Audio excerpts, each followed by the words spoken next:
just living with them. They're in your life. They're in your life the way real people are. Yeah. Well, I was going to ask about, I do feel I have some duty on a personal level as well, because I've always had my own suspicions about this. Dumbledore being gay. I thought you were going to ask something completely. Yeah, go on. Dumbledore being gay. Yeah.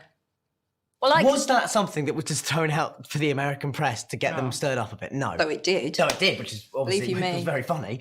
But yeah, I found people's reaction to that really interesting, and I'll tell you why. By the time that I said that, I had been working on these characters for 17 years. Now, not many writers have ever been with the same set of characters for that long. Right. So I feel I can sort of speak for all of us who have to say it becomes a very intense experience, and inevitably you are going to know things about characters, and I'm characters in the plural, that are not, in some cases will be relevant, and you'll think, oh yeah, this is the moment that becomes relevant, and I will say that or show that. Right. For example, Professor McGonagall, I had a whole history worked out for her that I thought at some point would become relevant, that she'd had a love affair with a muggle, and that she'd had this quite tortured past, and she ended up being this celibate elderly teacher. Never became relevant, never happened. And as time went on and I got to know Dumbledore, but this is before the publication of Philosopher's Stone, so bear in mind, at this point, I've been with him for 7 years, I knew he was gay. I just knew he was gay. Okay. And to me, it was not a big deal. This is a very old man who has a very terrible job to do, and his gayness is not really...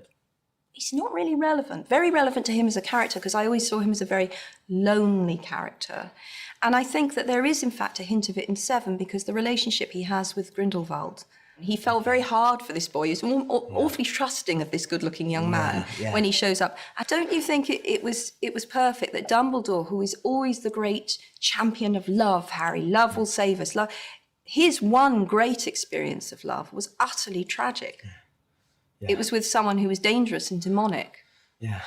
And so, you know, and created absolute havoc in the world and created havoc for him. So that was my idea of Dumbledore's tragic backstory. Yeah. Now, I liked leaving it open so that perhaps a more worldly reader would see that there was, that may have been in that relationship.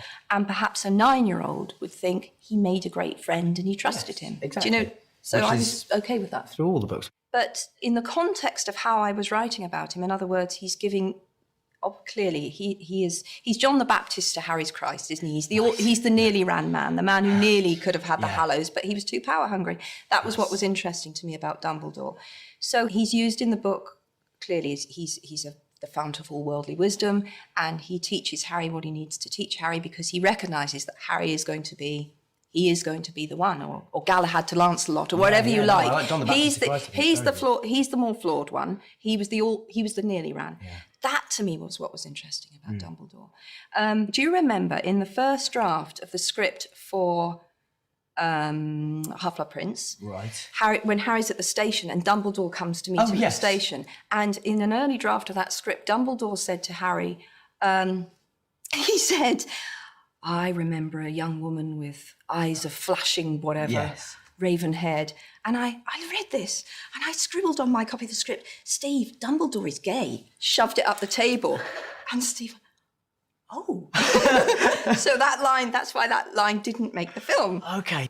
It's interesting, actually, if you start to think for a moment, not about these characters being characters, but if you think about the characters, the lives these characters actually have within the books, and the fact that to a certain level, because they exist in the collective consciousness of a generation, they do exist because I always think that's one of the wonderful things about Potter and the Potter fan base, is that whereas if you think about the other big costume wearing and all that kind of stuff that goes with it, is things like Star Wars and Star Trek. Yeah, absolutely. But what's interesting is that Potter, because it started off as a literary thing, has kind of created a generation of the same kind of mentality of geeky thoroughness, but with an appetite for reading and literature, which is kind of amazing. It was wonderful. Listen, it was just the most wonderful thing.